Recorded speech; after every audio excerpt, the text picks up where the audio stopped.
Good evening. Welcome to the Struggle Well Read Along, digging into chapter 4 tonight, and I'm so glad that you're joining me. This has been a very interesting experience for me, and I'm really loving reading the book. I'm learning a lot. It's making me contemplate a lot about my own situation, my own struggles. So I hope the same can be said for you as well. And again, feel free to comment, ask any questions during this broadcast.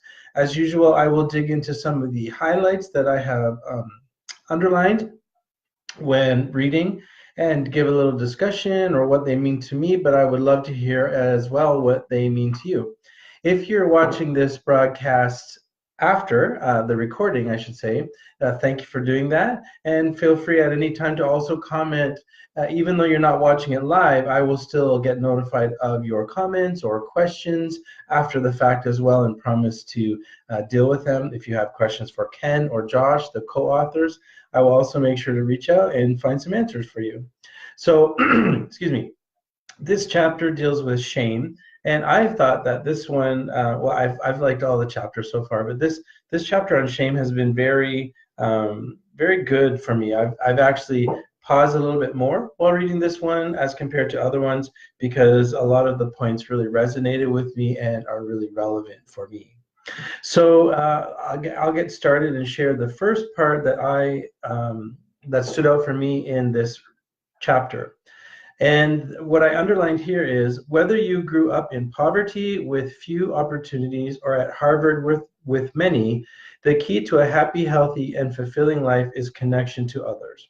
This is something that is not always difficult to do properly or with the right people in our life, but I agree with this that it's not really about the money or the education or the house or the car. It's your connection with others and how authentic these connections are.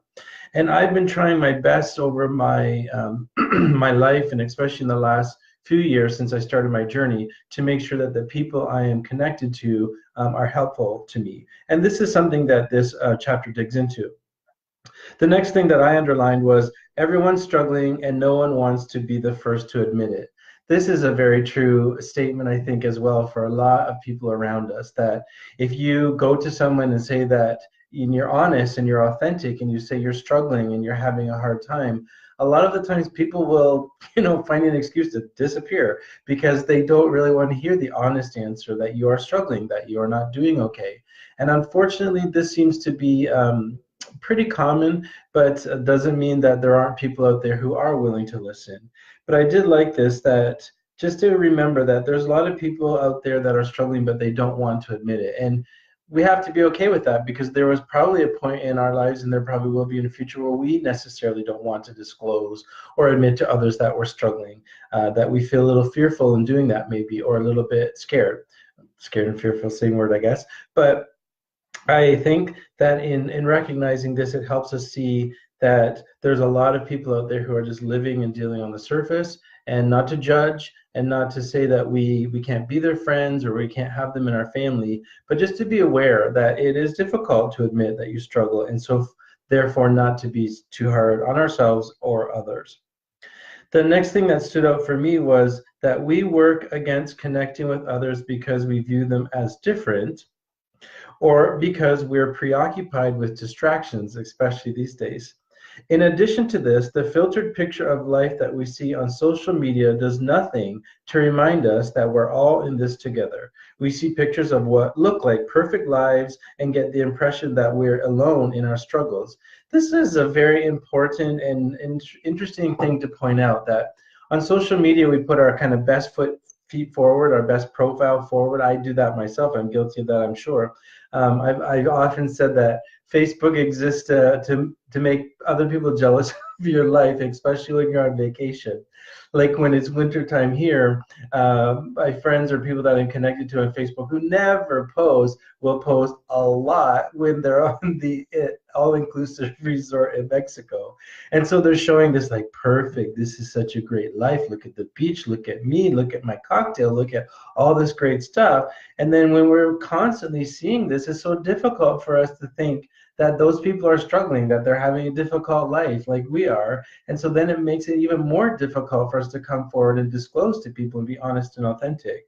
And I think that's so sad in a way, but so interesting to kind of consider that when you're looking at Instagram or Facebook or whatever social media you happen to use, and you see these curated lives, that this is not reality. Those people are struggling too. They just don't want to, as the previous quote said, they just don't want to admit it. And so don't let that kind of seep into you in such a way that you think that you are the only one who's failing, or that you can't share because all these other people wouldn't understand. People will probably understand because they're struggling as well. I'd be curious to know if you're on this broadcast right now, maybe if this resonates with you as well, this perfect life on social media scenario, and how it kind of makes you think sometimes that you maybe don't live up to what other people are pushing out there, or portraying on their social media profiles. Yeah, I love to hear if you have that same experience. So the one thing that they talk about in this chapter about shame is disclosure. And it's interesting. Recently, I've re-released a podcast that I created about, I think 6 or 7 years ago. And it's called Men Healing. It was just conversations I was having with men who had been through childhood sexual abuse. They talked about their story, the abuse, what happened, and then they would talk about what life was, how that has affected their life, what difference that has made, what impacts, and then since they've started their healing journey, what differences the healing journey is making in their life. And those conversations, one of the things about them, when I was getting emails from men around the world who were listening, a lot of people were talking about just the disclosure aspect, that people were telling their stories, that they were sharing, being honest, being authentic, saying, I struggle, like life is not always easy for me. And so, very interesting to think about that in terms of shame, that the first kind of step to get beyond shame and to start to really grow and to really heal is just to disclose with people that you trust and people who are worthwhile disclosing to.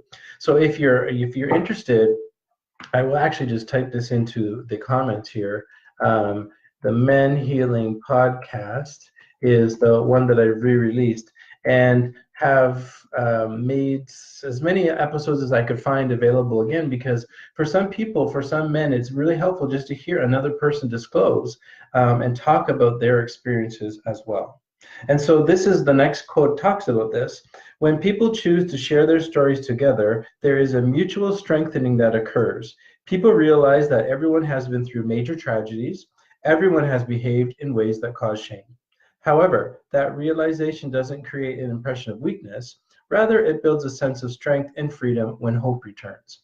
So super true here. I really like this. And I really like that when you share your stories together, like we are doing on this broadcast, there is a mutual strengthening that occurs. And this is definitely something that happened when I was in the men's group for men who had been sexually abused, and then, as I said, in this podcast, that this mutual strengthening definitely happened.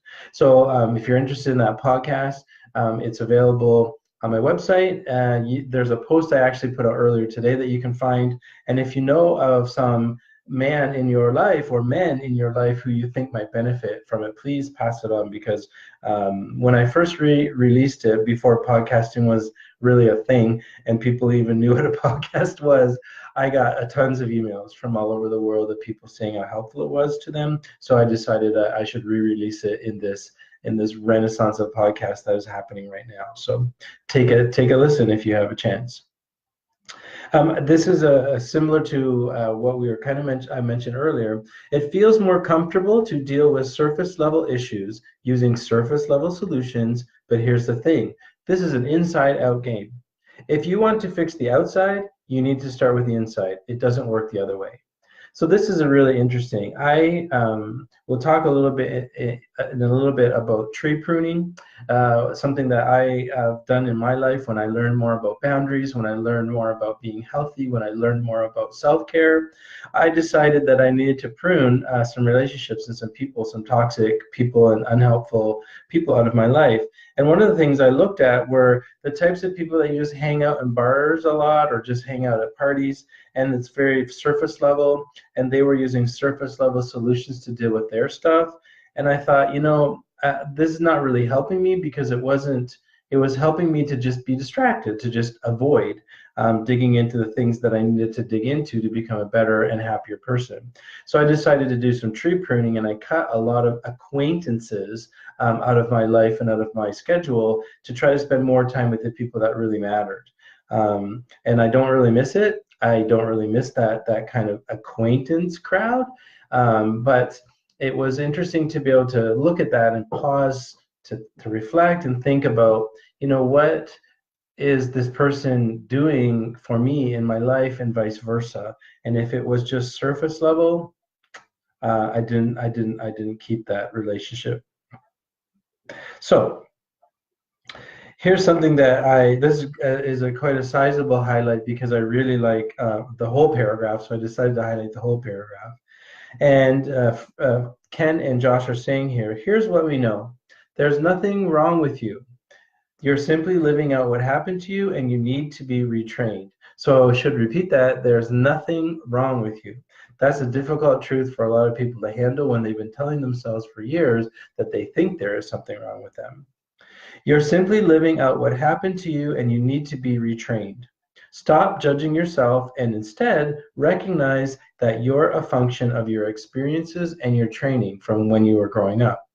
From that place, you can move forward productively and constructively. Rather than saying, I am depressed, admit, I feel depressed. Feeling depressed might be a description of where you are, but it isn't who you are. Yes, the tension produced between these 2 points produces struggle. However, it doesn't define you. So I really like this because I'm sure I have said this myself, like I am depressed, I am sad, or whatever other feeling or thing you want to insert into that sentence. But the feelings are so temporary, and they're so fleeting, and we can change them. And so saying I feel depressed, I think is such an interesting kind of switch in the language, because just because I feel depressed today doesn't mean I will feel depressed tomorrow or next week or next month. But when I say I am depressed, I think that mindset makes it a lot more difficult for us to rise above, because if I am depressed today, I will probably feel that way tomorrow too, that I am depressed, and I will label myself with that word as opposed to thinking this is just a feeling and I can overcome it. So I really like that we think that there's nothing wrong with us, and we got to stop judging ourselves, which is so difficult to do. I am very good at judging myself and others, and so this is very interesting thing to think about for me, is to think about that people are just living based on what happened to them, and what they grew up with and how they were trained to respond to things or react to things. And so to be a little bit easier on myself and others and not beat myself up so much, or other people.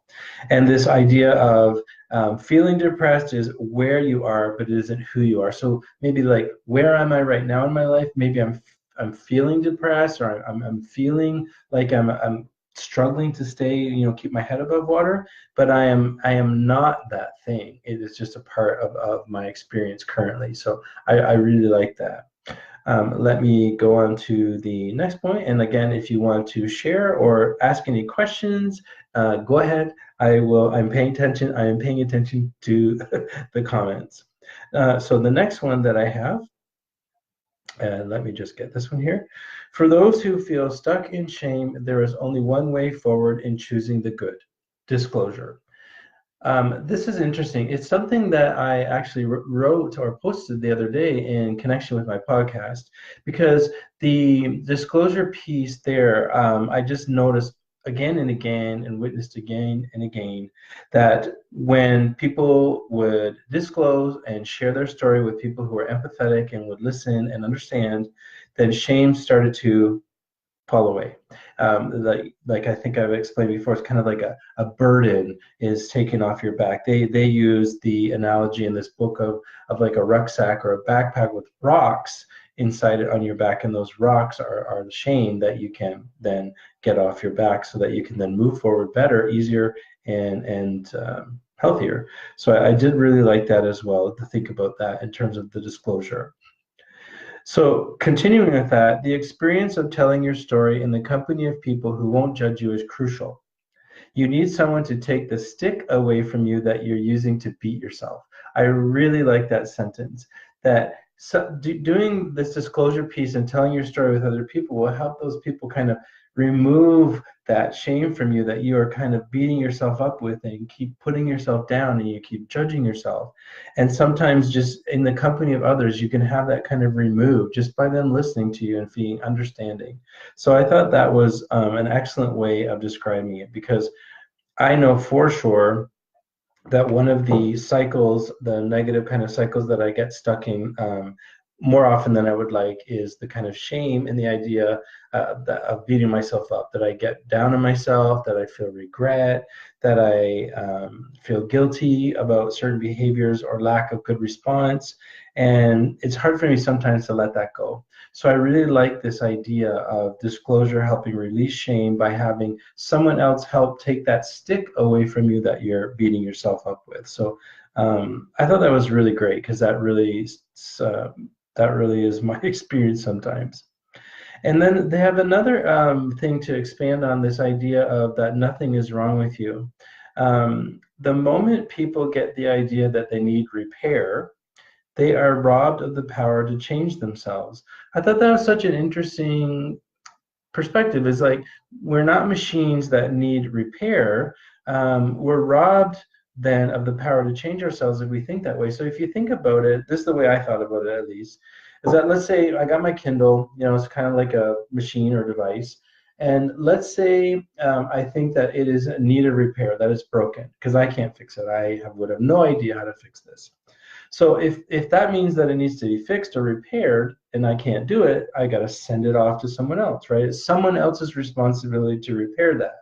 And so what I really liked about this is that if we think about that we are like broken and we need to be repaired, then we're probably also going to think that someone else has got to do that repairing for us, that we're going to kind of try to offload that to others who are close to us and probably then hurt them, sorry. And so I like this, that thinking that if I think that this needs to be repaired, I give the power to change the situation to make this better to someone else. So similarly, if I think that I need to be repaired, then I might then not feel that I have the power to change or to retrain myself, not necessarily fix myself, but to make things better. So I thought that was a really smart thing to point out.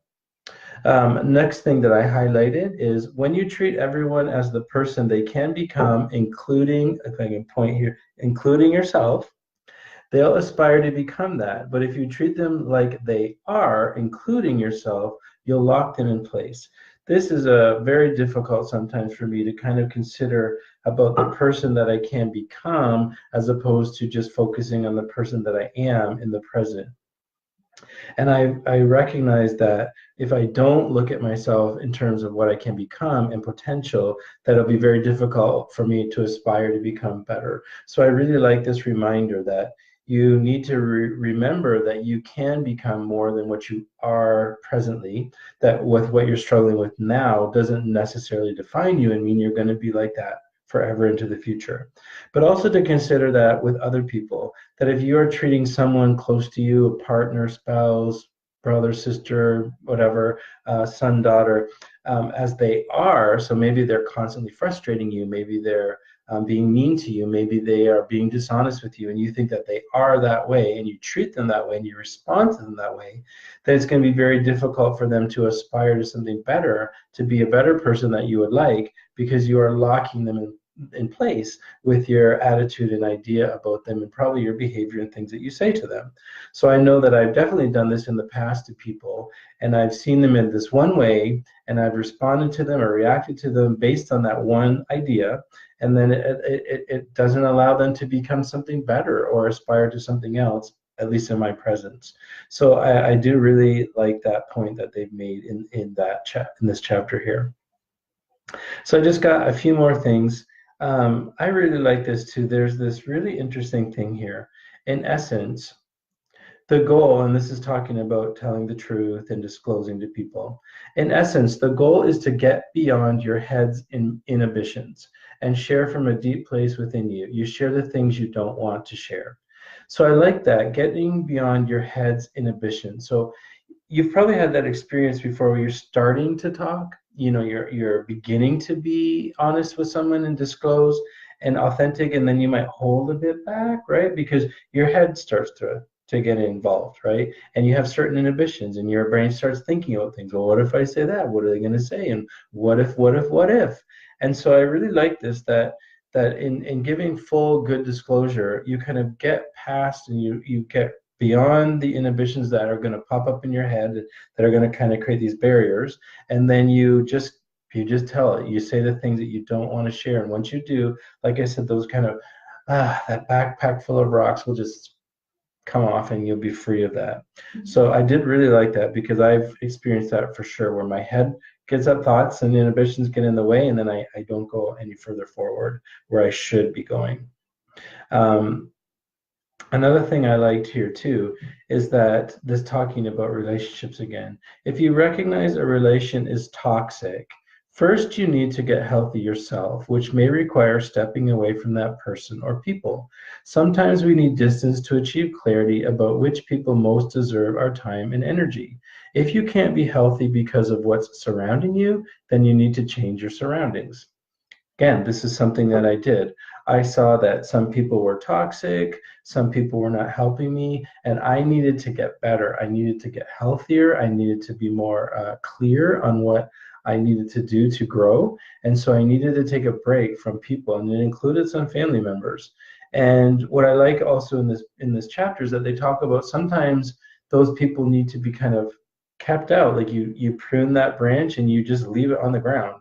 But sometimes some of these people, you kind of bring them back, kind of graft them back onto the tree, as long as they're willing to go forward in a healthier way with boundaries that you maybe decide on or discuss, etc., and that you agree to an honest and authentic approach to the future.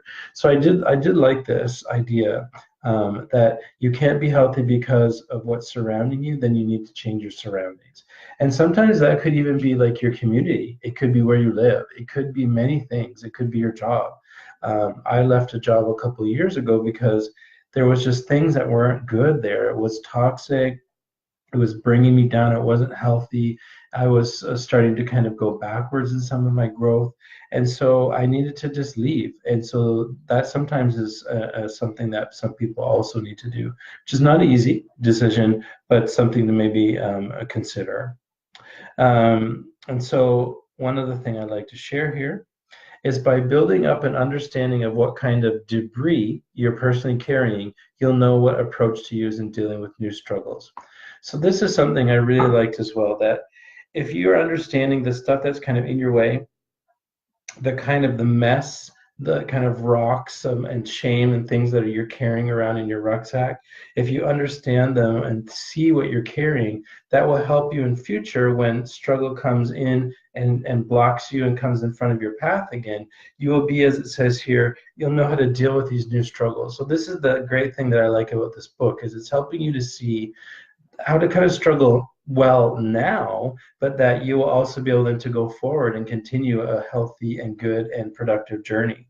So one thing I'm super really looking forward to, and I can say that even though I still find it's quite difficult sometimes to have certain situations in my life that I have to deal with, because I've been through some stuff already, and because I've dug into boundaries and self-care and being mindful, pausing to reflect and things, I've had some things crop up in my life in the last year or two that I think I've handled pretty, better than the past. And I think when you recognize that, you should, congratulate or reward yourself too, because we need to recognize that we have some success as well and not always be looking at our failures. Hi, Beverly, and thank you as well for watching and tuning in, and thank you for your encouragement of this exercise and this, I guess, really series. I always like seeing that the people participate. That's really all that I have to say. I really like chapter 4. I've liked every chapter so far, but this one about shame and how to kind of offload it and get rid of it by disclosing and being authentic and sharing and being honest is a really good advice, and something that I personally can say has been my experience and been something that's really, really benefited me, is disclosing my story, sharing it with people who understand, and then moving beyond that. because I do remember that it was like getting rid of like some burden. So I encourage you, if you're watching this live or the recording, to consider what could you do, who could you get to sit down with you to disclose, to be able to move beyond some shame and recognize what that shame is and get it out of the way. So thanks again. I'll see you next week again at 7:30 p.m. Eastern Standard Time here on Facebook Live, and we'll dig into Chapter 5 of Struggle Well. And again, I appreciate you sticking with me, and for those watching the recording, I appreciate you watching. Have a great weekend, night, whatever time zone you're on now. Thanks so much. And Beverly says, until we connect again, struggle well. Awesome. Love that. I think struggle well should be like a t-shirt.